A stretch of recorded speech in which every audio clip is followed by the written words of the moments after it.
My name is Slava. I'm from southwest Russia, but from Siberia, from Omsk. I was christened as a Russian Orthodox person. I went to church maybe once or twice. So the first time for my christening, the second time, I can't really remember why I went there. And then by the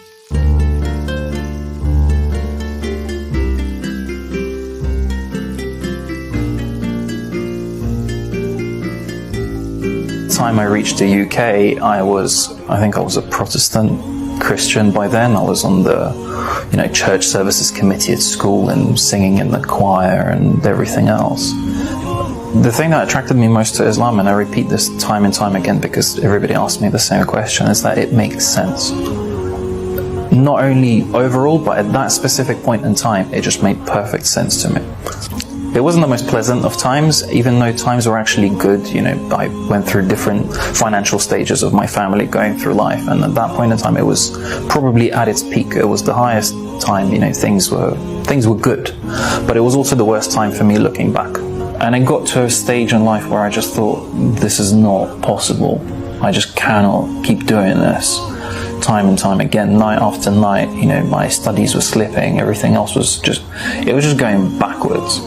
Being in London around that time, it was 2005, 2006-ish, so it was after the London terror attacks and obviously the 2001 events. The media was savage about Islam generally. And I knew for a fact that it simply cannot be.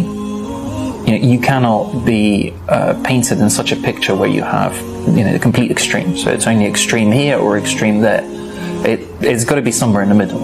I'm quite a stubborn guy, and when somebody says don't do something, I find 99 ways of trying to prove them wrong. So I sat down and I wanted to find out what the religion was actually about.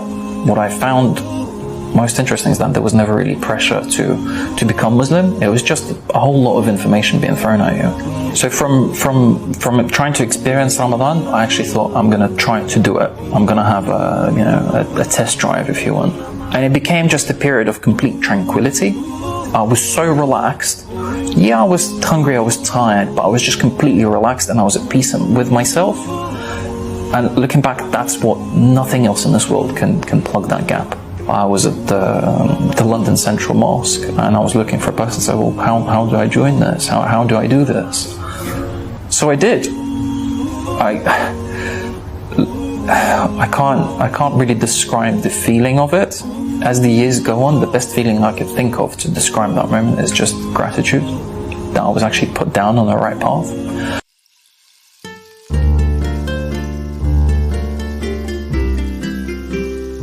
And that all of the concerns that I've had, they've not really materialized. My biggest concern back then was, how will my parents take it? How will my friends take it? How will everybody that I know, including my roommate at the time, who was actually one of the biggest opponents of me joining Islam, how would he take it? All of the friends that I've had previously who found out about it, the real ones stayed. The flaky ones that I was concerned about, well, they flaked off. What I'm concerned about now is that, what if my friends, find out that I'm doing this charitable work, or what will people think of me when I'm spending so much time in the mosque? Or a lot of people ask, well, why? Why Islam? And I say, well, how can you deny something by way of religion where you give, and the more you give, the better you feel? You find yourself in things where you think, God, I would have never done this 5 years ago. Now that I've accepted Islam, I have a clear structure, I have a clear guideline. 9 years ago when I accepted Islam, there wasn't half of the things that we have now. Every morning I wake up and there's some Islamic news on my phone, because it's just set as an update.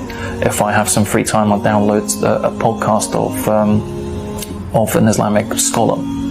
And it's just fantastic. There's so much knowledge around you. All you have to do is focus on it.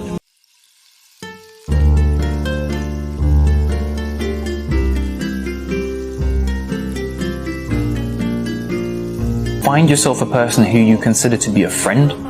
Open up to them and tell them, look, I'm doing this. I'm very worried. If you feel comfortable, say I'm afraid. And believe me, they will come to your aid more times than you could possibly think.